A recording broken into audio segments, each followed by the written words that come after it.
इनका एक देश त्याग किया जाता है तो अणुव्रत कहलाते हैं और श्रावक कहलाता है, और इनका पूरी तरह से त्याग कर दिया जाए तो महाव्रत कहलाते हैं और श्रमण कहलाते हैं, मुनिराज कहलाते हैं। आत्मार्थियों, वीतराग जिन शासन में धर्म की परिभाषा कही है, जो जीव को उत्तम स्थान पर धरे ले जाए वो धर्म है। देशयामि समीचीनम धर्मम कर्म निवर्हणम संसार दुखतः सत्वान यो धरत्वित्व में सुखे। धर्म मतलब कितनी ऊंची चीज है कि दुखों से उठा करके, दुखों से निकाल करके जीव को परम सुख में रख दे।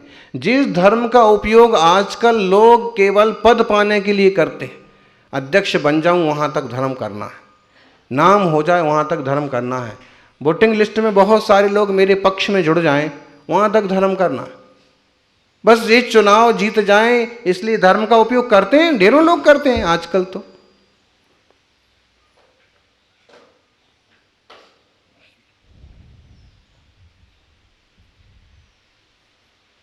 चुनाव जीतने के लिए कुछ भी बन जाएंगे हैं।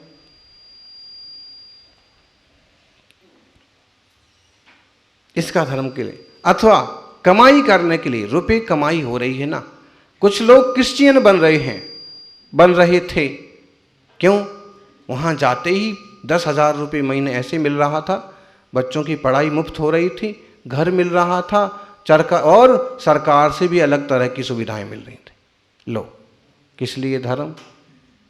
किस लिए धर्म बदला जा रहा है? किस लिए धर्म? इसलिए धर्म है केवल अजीब का। लेकिन दुनिया को सिर्फ यही समझता है, और फिर यह चमत्कार बस यूं दिखा दिया, थोड़ा सा घुमा फिरा के, और लो अंगूठी आ गई, सोने की चैन आ गई, नारियल आ गया, और लोग लो धर्म हो गया। ये सबसे बढ़िया धर्म है।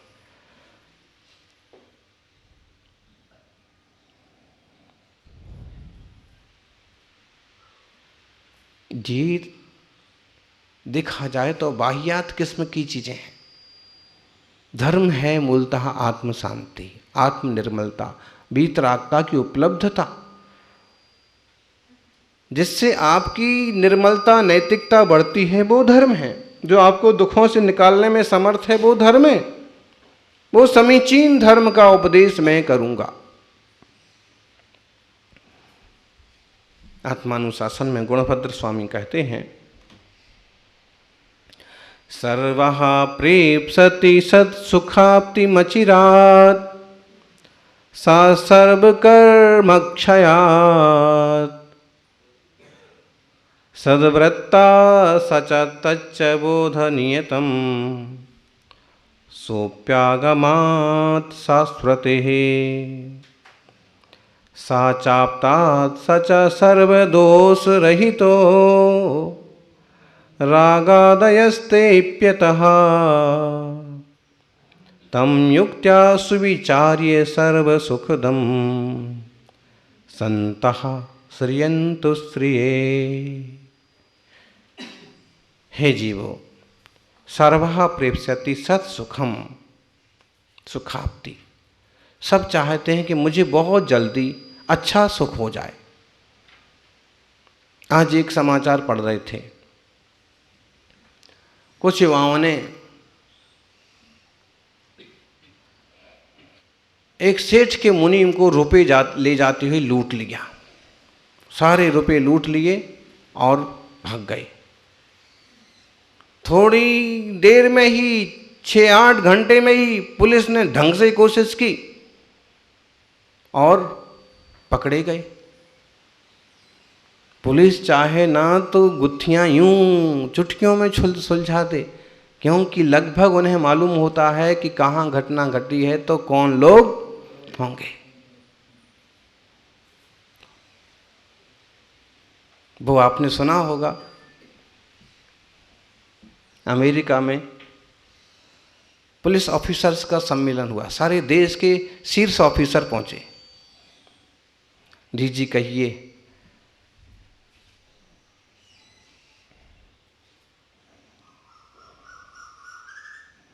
6 ऑफिसर्स पहुंचे और सम्मेलन हुआ कि आप लोग किस टाइप से गुत्थियां सुलझाते हैं और किस टाइप से लोगों को पकड़ते हैं। सब ने अपनी अपनी बातें भी कही और सब ने अपनी अपनी सेखी भी बघारी। और अमेरिका ने कहा कि हमारे देश में यदि चोरी होती है तो 24 घंटे में चोर पकड़े जाते हैं, अपराध होता है तो 24 घंटे में। रशिया ने कहा कौन सी बड़ी बात है, हमारे देश में यदि चोरी होती है तो 12 घंटे में अपराधी पकड़े जाते हैं। चाइना ने कहा कौन सी बात है, हमारे देश में कुछ होता है घंटे भर में सारी चीज़ें सामने आ जाते हैं।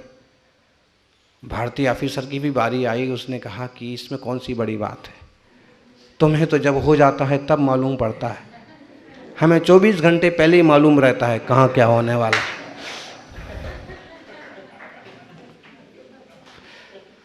और कुछ कुछ मामलों में ऐसा होता है, जैसे अवैध बजरी खनन, इस मामलों में बहुत सारे ऑफिसर्स को मालूम है कि आज कितने ट्रक उठने वाले हैं, कितने ट्रैक्टर उठने वाले हैं। जैसे शराब की अवैध बिक्री, बहुत सारे ऑफिसर्स को मालूम हो सकता है कि यहाँ से इतनी गाड़ियाँ जाएंगी और बाकायदा नाके वालों को भी कह देंगे कि ये गाड़ी निकल जाने देना।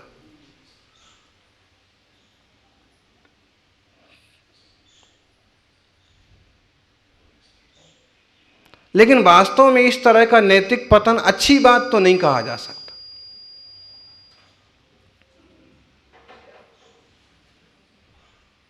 सर्वहा प्रेप्स्यति सुख, सब लोग चाहते हैं सुख, जल्दी से जल्दी सुख हो जाए। तो हम आपको ये कह रहे थे कि उन लोगों ने चोरी की और मुनीम से सारे रुपए लूट लिए और लेकर के भाग गए और पुलिस ने कोशिश की 6 घंटे में सारी चीज़ें, इतने रुपए, इतना बैग और ये सारी चीज़ें ली 4 अपराधी। और जब उनसे पूछा कि क्यों ऐसा किया, उनने एक ही बात कही, हम बहुत जल्दी अमीर होना चाहते थे। सेठ के मुनीम को सीधा सीधा लूटेंगे और 15 लाख रुपए, 20 लाख रुपए हाथ लगेंगे, 5-5 लाख रुपए बांट लेंगे, हम बहुत जल्दी अमीर हो जाना चाहते थे। क्यों हो जाना चाहते अमीर? क्योंकि अमीर लोग सुखी होते हैं। बहुत जल्दी अमीर और बहुत जल्दी सुखी होने के चक्कर में लोग कुछ भी करने को तैयार हैं, लेकिन तरीका वो है ही नहीं जो लोग कर रहे हैं। और जो यहां बताया जाएगा वो जमने वाला नहीं है सबको, कुछ समझदार लोगों को समझ में आएगा। सफलता का शॉर्टकट नहीं होता है, और देखा जाए तो अमीर होने का भी कोई शॉर्टकट नहीं होता है। हो जाते हैं, लेकिन वो अमीरी भी किस काम की कि जो बेचैन बनाए रखे। देखिए माल्या कितनी जल्दी अमीर हुआ था, खुद के प्लान भी चलने लगे थे, और अब किस हाल में। ये उदाहरण है, ढेरों लोग हैं ऐसे। इस ढंग से नहीं, इस ढंग से कोशिश करिए। सर्वहा प्रेप्स्यति सत सुखाप्ति मचिरात स सर्व कर्म क्षयात। सब लोग चाहते हैं कि मुझे पूर्ण सुख हो, लेकिन वो पूरा का पूरा सुख जो है धन रुपया पैसा वगैरह से नहीं होने वाला है। वो सत सुख परिपूर्ण सुख होगा कर्मों के क्षय से, विकारों के क्षय से, पापों के क्षय से, दुर्भावनाओं के क्षय से। जब तक दुर्भावनाएं जिंदा हैं तब तक कितना भी अमीर हो सुखी नहीं रह सकता। सर्व कर्म का क्षय कैसे होगा? बोलो बोलो ज्ञानी, कर्मों का क्षय कैसे होता है? एक कर्म कोई कपड़े का मेल तो नहीं है कि साबुन लगाओ और धो डालो। ये तो अपने ही परिणामों की बस से हुआ आश्रव बंध है, और इसे धो डालने के लिए भी जिनवाणी का साबुन लगाना पड़ेगा, भेद विज्ञान का साबुन। सद्वृत्तात्, वो जो सुख होता है ना सर्व कर्म के क्षय से होता है। एक क्रम बता रहे हैं, वो सुख होता है सारे कर्मों के क्षय से। और सारे कर्मों का क्षय कैसे होता है? सद्वृत्तात्। सद्वृत्त मतलब उत्तम व्रत, सदाचरण, निर्मल जीवन, विमल जीवन, साफ सुथरा।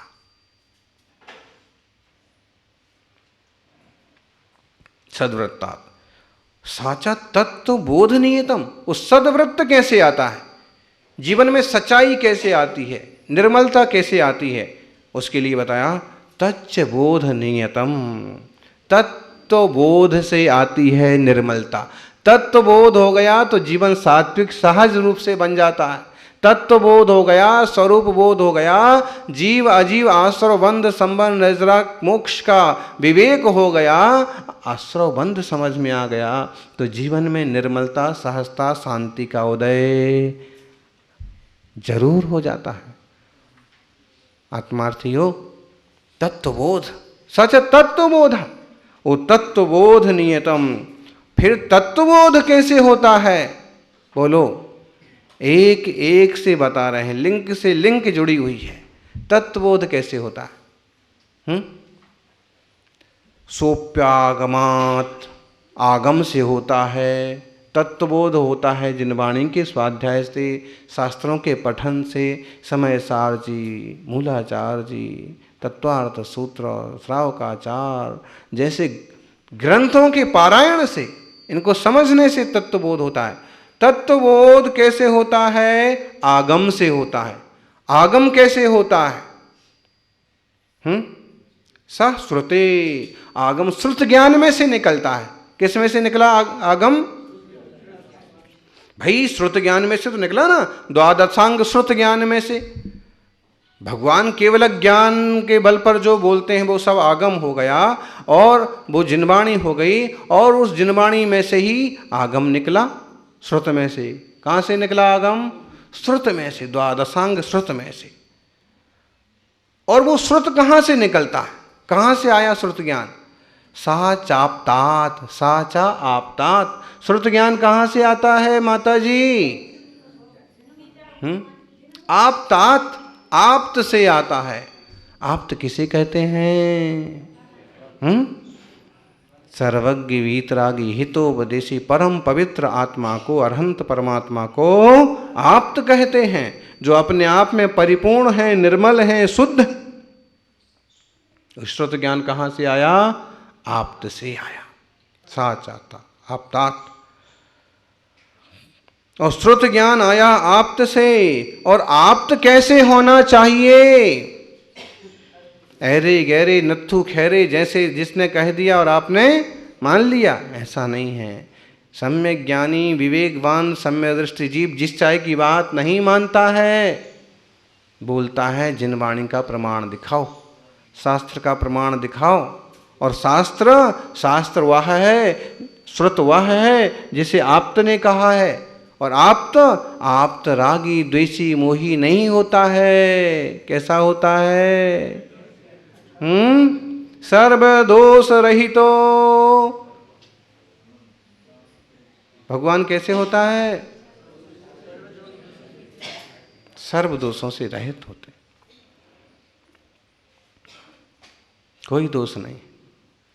न राग है, न द्वेष है, न मोह है, न आरति है, न शोक है, न भय है, न जुगुप्सा है, न निद्रा है, न श्वेत है, न चिंता है, न खेद है, न जन्म है, न जरा है, न मृत्यु है, और ना जितने सारे दोष हैं, न भय है, न आशा है।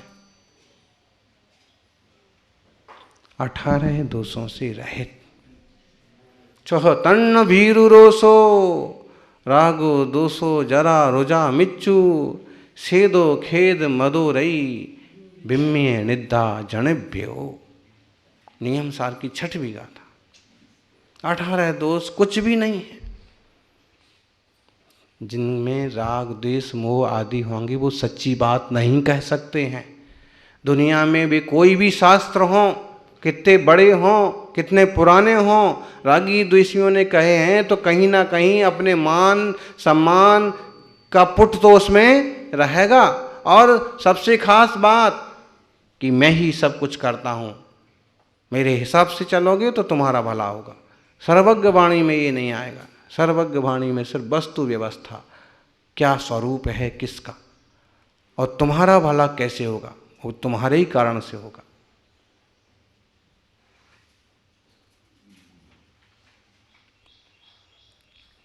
आप तो दोष रहित होते हैं। और रागादयस्तेप्यतः, दोष कौन से हैं? बोलो बोलो छुल्लक जी, हाँ 18 दोषों के नाम बोलो, अभी बोले।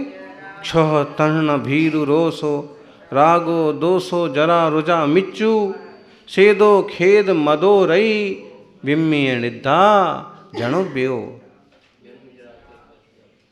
जन्म जरा तिरखा शुधा विस्मय आरत खेद रोग शोक मद मोह भय निद्रा चिंता श्वेत।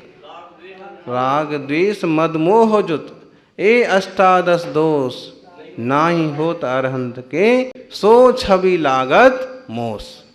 18 दोषों से रहित।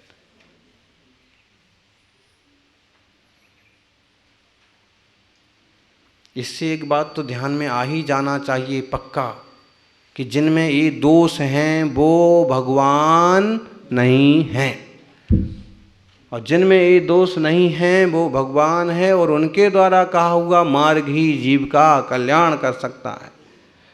अतः इसलिए तम युक्त्या सुविचार्य सर्व सुखदम संतः श्रियंतु श्रिये। इसलिए युक्ति से विचार करके विवेक पूर्वक सम्यक ज्ञानी पुरुष विवेकवान जीव ऐसे धर्म का आश्रय लेते हैं।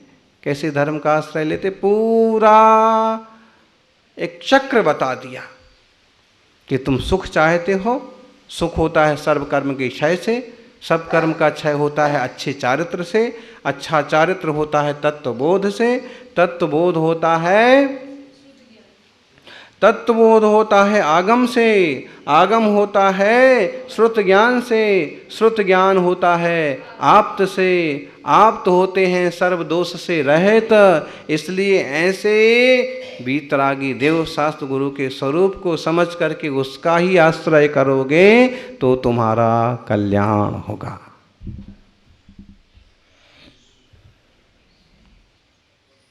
जिन्हें आत्महित चाहिए ज्ञानी, मार्ग तो यही है। काल कोई भी रहे, रास्ता एक था, एक है, एक ही रहेगा।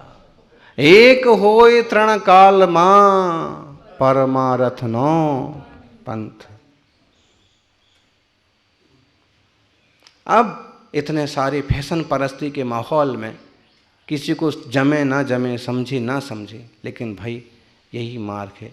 इस मार्ग से चलेंगे तो सबका मंगल होगा, कल्याण होगा। जय बोलिए 24 तीर्थंकर भगवान की।